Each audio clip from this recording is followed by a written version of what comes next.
Absolutely not.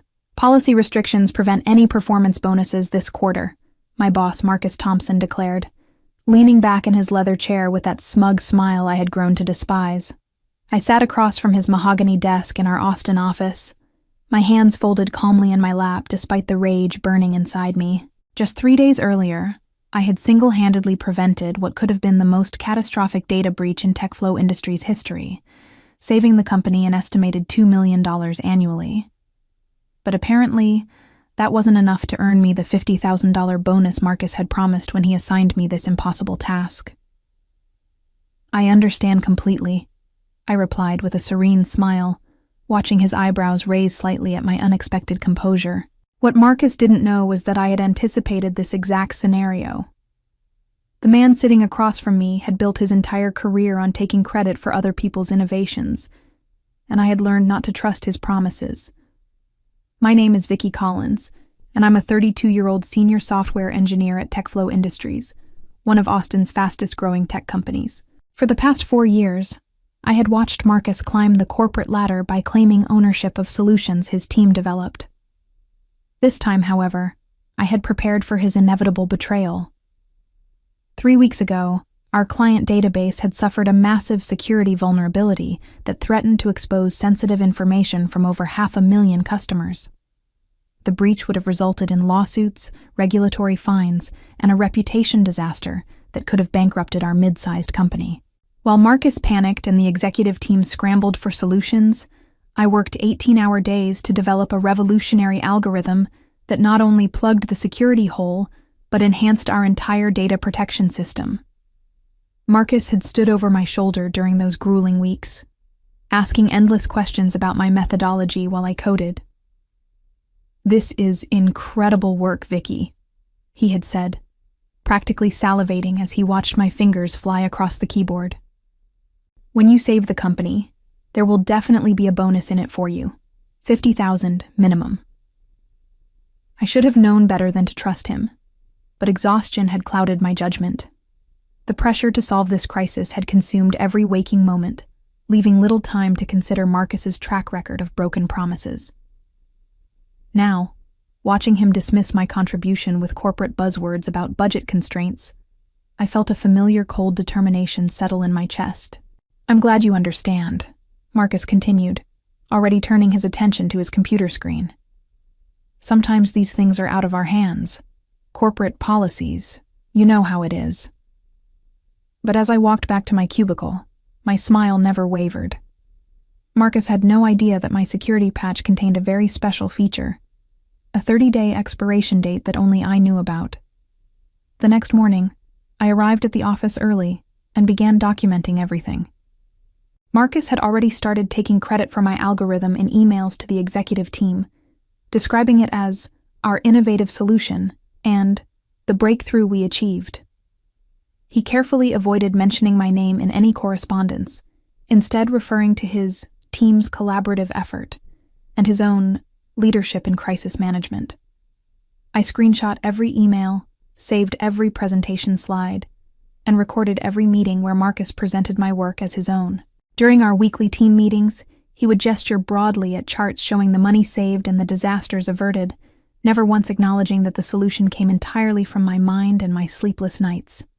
"As you can see from these projections," Marcus announced to the gathered engineers, pointing at slides that displayed my algorithm's impact, "our security initiative has exceeded all expectations. The board is very pleased with our performance." The way he emphasized "our" made my skin crawl, but I kept my expression neutral and continued taking notes. My colleague Jessica, who sat beside me, leaned over and whispered, "Isn't this the code you developed? Why isn't he mentioning your name?" I shrugged casually. "He's the manager. I'm sure he'll give proper credit when it matters," I replied, knowing full well that Marcus would never voluntarily share recognition. Jessica frowned, but said nothing more. Meanwhile, I had quietly begun updating my resume and reaching out to contacts at competing companies. My work on the security algorithm had been groundbreaking enough to attract attention from several major tech firms, and I started scheduling discreet coffee meetings with recruiters. The irony wasn't lost on me that Marcus's theft of my credit was actually opening doors I might never have had access to otherwise. Each day, I maintained my normal work routine while watching the countdown in my head. Marcus continued his victory lap, attending executive meetings where he presented detailed reports about his cost-saving solution. He even had the audacity to submit the project for a company innovation award, listing himself as the primary contributor. 2 weeks into my 30-day countdown, rumors began circulating that Marcus was being considered for a promotion to Senior Director of Technology. The position came with a 60% salary increase and stock options, rewards he would receive based entirely on my stolen work. "Congratulations," I told him when he mentioned the potential promotion during a hallway conversation. "Your leadership on the security project really paid off." His chest puffed up with pride. "Well, you know what they say about rising to the occasion. When the company needed solutions, I delivered." The shamelessness of his statement was almost impressive. As I walked away, I checked my phone discreetly. 23 days and counting. Soon, Marcus would learn the difference between taking credit for someone's work and actually understanding it. By the 3rd week, Marcus's arrogance had reached new heights. He had received official confirmation of his promotion and spent most of his time in meetings with senior leadership, discussing his revolutionary approach to cybersecurity. The $50,000 bonus he had denied me was nothing compared to his new salary package, which reportedly included a signing bonus of $100,000 and annual stock options worth even more. During his farewell lunch with our team, Marcus raised his coffee mug in a mock toast. "Here's to solving impossible problems and proving that innovation comes from strong leadership," he declared, looking directly at me with that insufferable smirk. "Sometimes you have to push your team beyond their comfort zones to achieve greatness." I smiled and raised my own mug. "Here's to getting exactly what you deserve," I replied cheerfully. The other team members chuckled, assuming I was being supportive, but Marcus's eyes narrowed slightly as if he sensed some hidden meaning.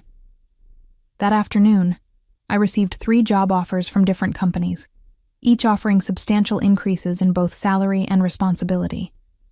TechFlow's biggest competitor, Innovate Solutions, had been particularly aggressive in their recruitment, offering me a position as senior systems architect with a starting salary that doubled my current income. They had heard about my security work through industry channels and wanted to hire me immediately. I accepted Innovate Solutions' offer, but negotiated a start date that would give me time to watch the final act of my carefully orchestrated plan. They agreed enthusiastically, eager to secure my expertise before other companies could make competing offers. Meanwhile, Marcus had moved into his new corner office and hired his replacement, a junior developer named Kevin, who had no experience with advanced security systems. During the handover meetings, I watched Marcus attempt to explain my algorithm to Kevin, stumbling over technical concepts he clearly didn't understand. "The system is basically self-maintaining now," Marcus told Kevin confidently. "Vicky can help you if there are any minor issues, but honestly, the code is so solid that it practically runs itself." Kevin nodded eagerly, clearly intimidated by the complexity of the system he was inheriting. I said nothing during these meetings, simply taking notes and occasionally confirming Marcus's oversimplified explanations. When Kevin asked about system maintenance schedules or backup protocols, I deferred to Marcus, who waved dismissively and assured everyone that such concerns were unnecessary. With 1 week remaining before my code's expiration, I began quietly backing up all my personal projects and removing any traces of my proprietary work from TechFlow's servers. I also started clearing out my desk, taking home personal items one by one, so that my departure wouldn't be obvious when the time came. Marcus was too busy enjoying his promotion to notice these small changes. He had already started bragging to other departments about his problem-solving skills and his natural aptitude for crisis management. Soon, he would have another crisis to manage, one that would test whether he truly understood the system he claimed to have created.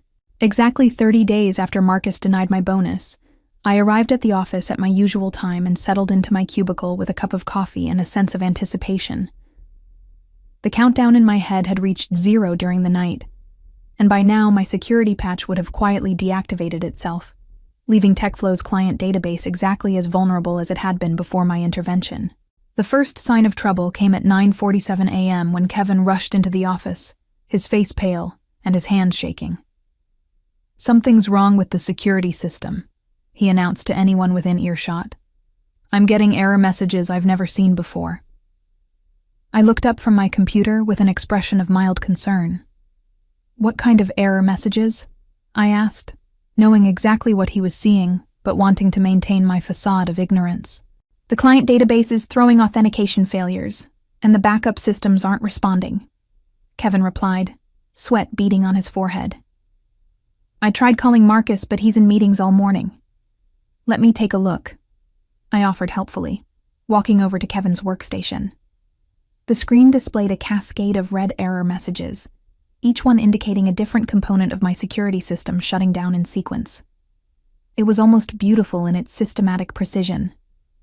I frowned thoughtfully, typing a few diagnostic commands that I knew would reveal the scope of the problem. "This is strange," I murmured, loud enough for nearby coworkers to hear. "It looks like the security patch is experiencing some kind of systematic failure."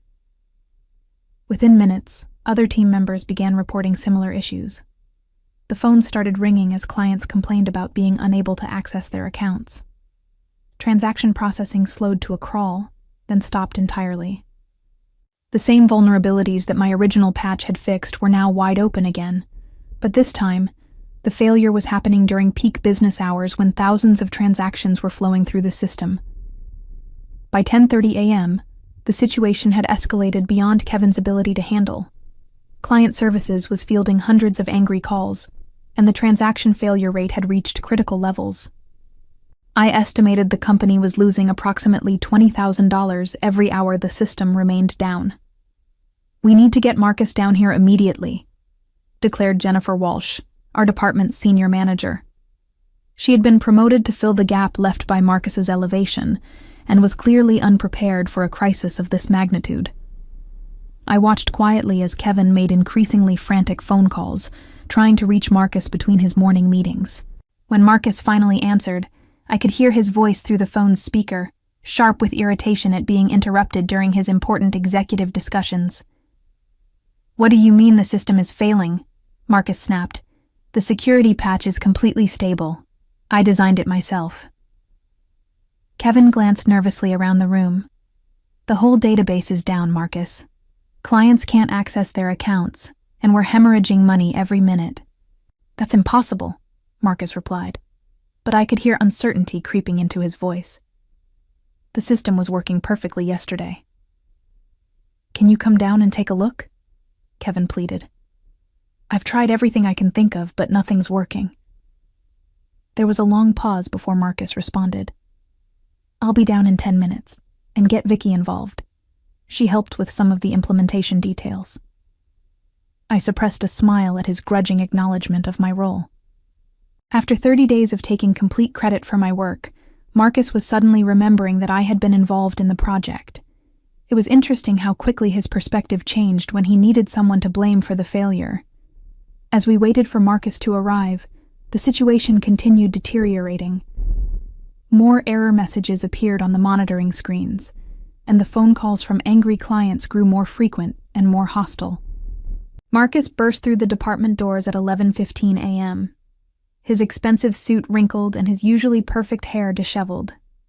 His face was flushed with a combination of anger and panic as he surveyed the chaos that had erupted in his former domain. Multiple computer screens displayed error messages in glaring red text, and the constant ringing of phones created a symphony of crisis that filled the air. "What the hell happened here?" Marcus demanded, his voice cutting through the noise. He strode directly to Kevin's workstation, pushing the younger developer aside to examine the screens himself. I watched from my desk as his confident expression gradually shifted to confusion, then alarm. "The security system started failing around 9:30 this morning," Jennifer explained, her voice tight with stress. "All the protections that were put in place last month are gone. We're back to the same vulnerabilities we had before the patch."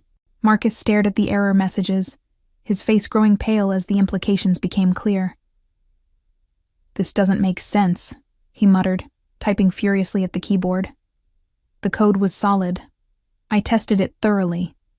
I cleared my throat gently. "Marcus, would you like me to take a look? I might be able to help troubleshoot the system." He turned to me with desperate relief. "Yes, absolutely. You worked on some of the implementation details, right? Maybe you can figure out what went wrong." The way he phrased it, "some of the implementation details," would have been insulting if it wasn't so perfectly suited to my purposes.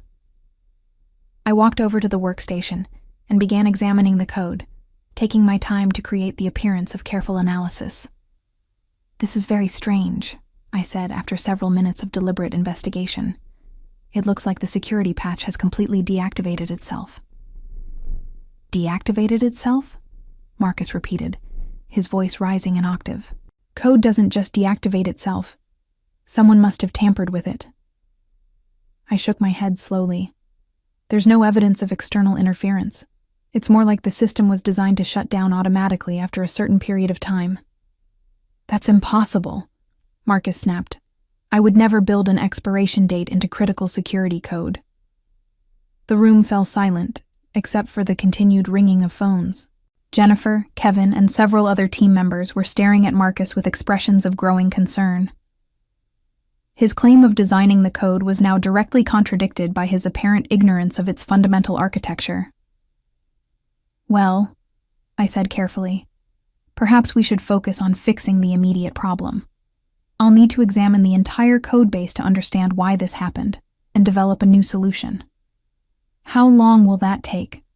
Jennifer asked urgently. "We're losing money every minute this system is down." I pretended to consider the question thoughtfully.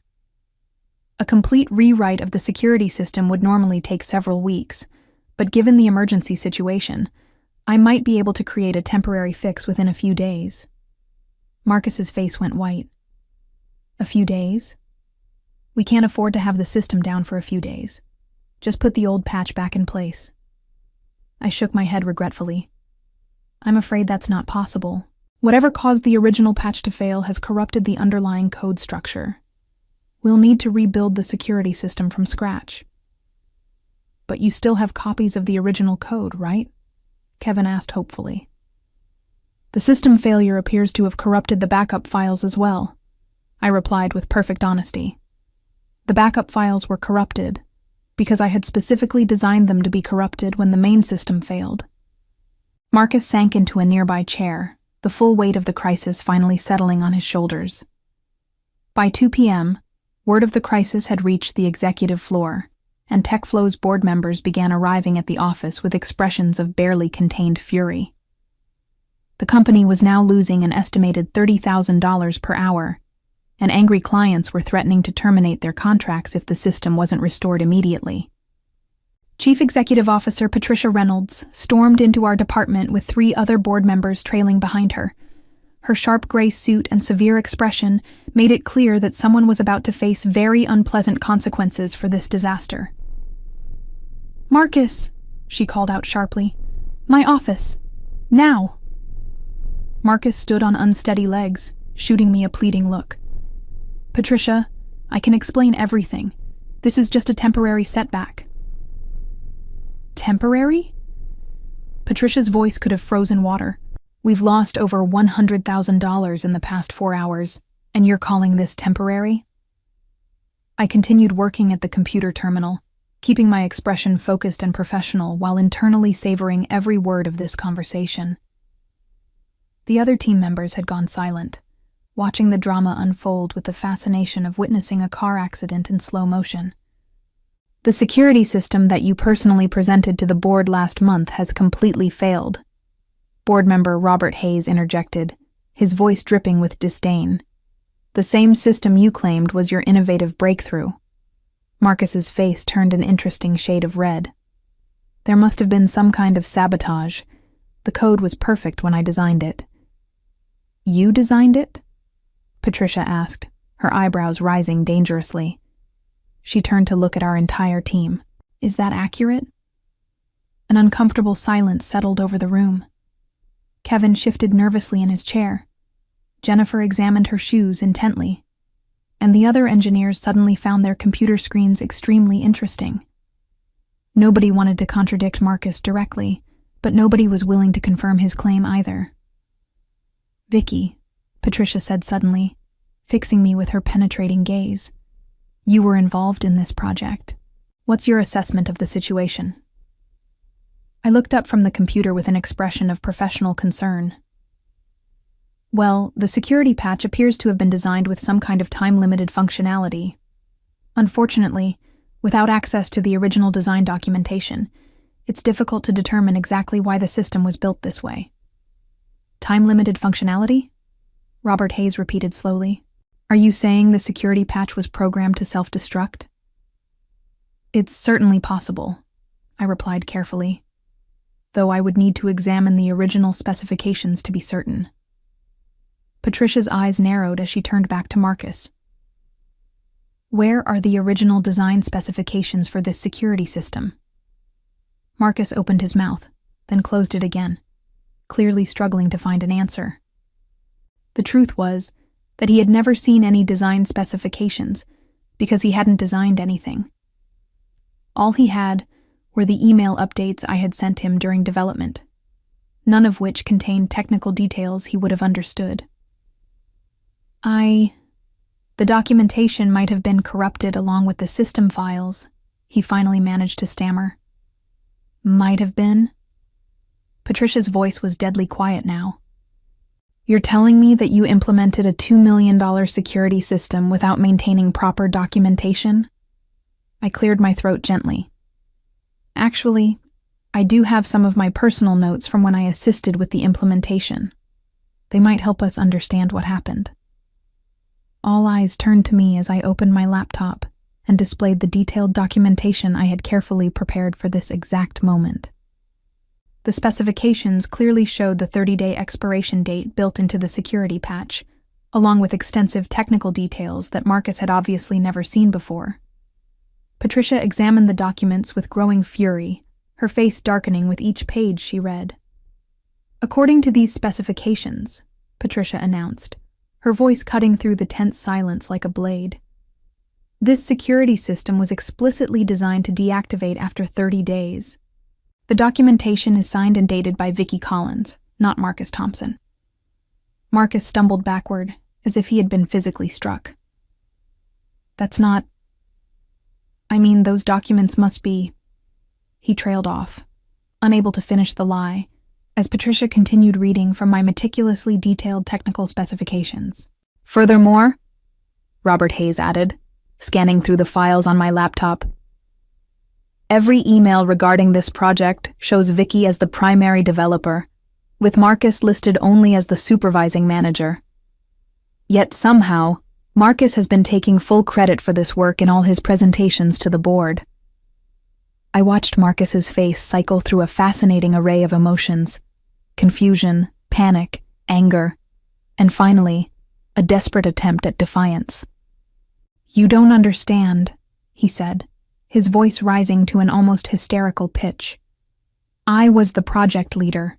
I supervised every aspect of the development. Just because Vicky did some of the coding doesn't mean..." "Some of the coding," Patricia interrupted, her eyes flashing with fury. "According to these documents, she developed the entire algorithm from scratch while you were attending networking lunches." The room fell silent except for the continued ringing of phones from the customer service department. Marcus looked around desperately, seeking support from his former team members, but everyone avoided his gaze. Jennifer was staring at her computer screen, Kevin was pretending to read technical manuals, and the other engineers had suddenly discovered urgent tasks that required their immediate attention. "Vicky," Patricia said, turning to face me directly, "how long would it take you to repair this system?" I pretended to consider the question carefully, typing a few diagnostic commands while everyone waited for my response. "Well, since I have the original source code and specifications, I could have a basic patch in place within a few hours. A complete rebuild would take about a week."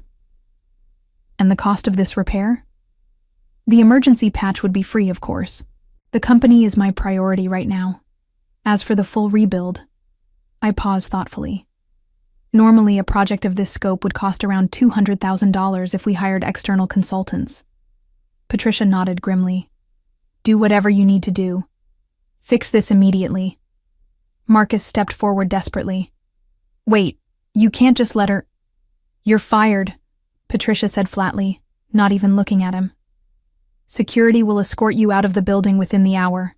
We'll be conducting a full investigation into this fiasco, and I strongly suggest you retain legal counsel. I turned back to my computer and began typing, implementing the repair code I had already prepared weeks in advance. Within 30 minutes, the error messages began disappearing from the monitoring screens, and the client database slowly came back online. The phones stopped ringing as customer service representatives were able to access accounts again, and the transaction processing system resumed normal operations.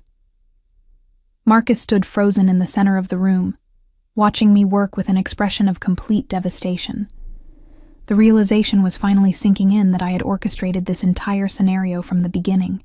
His stolen promotion, his salary increase, his reputation as an innovative leader, all of it had been built on sand, and now the tide was coming in. How? He whispered, barely audible above the sounds of the office returning to normal activity. I glanced up from my keyboard with the same serene smile I had given him 30 days earlier when he denied my bonus. I told you I understood completely, I replied softly. I understood that you would take credit for my work, just like you always do. So I made sure the code would demonstrate the difference between someone who creates solutions and someone who just steals them. Security guards appeared at Marcus's shoulders, ready to escort him from the building. His expensive suit suddenly looked rumpled and cheap, and his confident posture had collapsed into defeated slouching. As they led him toward the elevator, he turned back one last time with a look of pure hatred. You planned this, he accused, his voice shaking with rage and humiliation. I planned to protect my work, I corrected calmly. What happened after that was entirely your choice. The elevator doors closed on Marcus's stunned face, and I returned my attention to the computer screen. By 4 p.m., all systems were functioning normally, and TechFlow Industries was back to earning money instead of losing it. Marcus faced immediate termination and a complete destruction of his professional reputation when the board discovered he had systematically stolen credit for my innovations while denying me promised compensation.